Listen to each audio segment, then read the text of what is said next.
My name is Malene Barnett. I am a multidisciplinary artist. I'm a textile surface designer. I'm an author of a book called Crafted Kinship, and I'm the founder of the Black Artists and Designers Guild.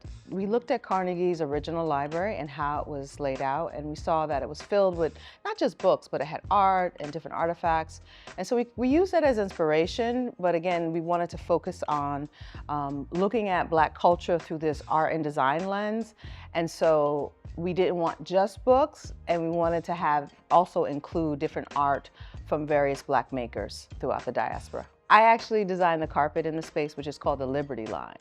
And since the space is called the Underground Library, inspired by the Underground Railroad, which was, a path to freedom for, African Americans. And we wanted to think about those paths, those trails that were taken for that journey to freedom. So what I did was I looked at some of the routes of the Underground Railroad, focusing, specifically on the East Coast that's heading up north to Canada.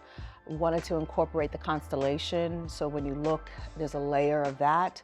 And then the North Star. So kind of in the center of the rug, you'll see this really bright, sparkly image, which is representative of the North Star, which was our guide that led us to freedom.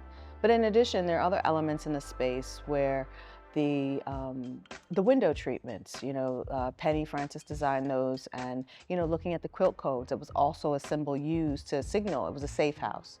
So we looked at some of these different icons that led us to that freedom, so that when people engage in this space, that they could also feel free to connect with Black culture. And that's part of the experience that we wanted viewers to have, is that we wanted people to engage and to have conversations, because since it is a public space, you're not going to know who's with you all the time. And the seating that was designed by Lady Lewis, the jab is also engaging. It actually encourages people to sit and have conversation the way it's designed.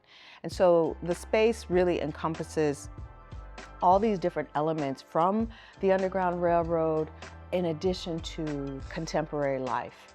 And that we wanted to bring community together through this art and design lens, and then also really empower people to think about their own libraries in their home.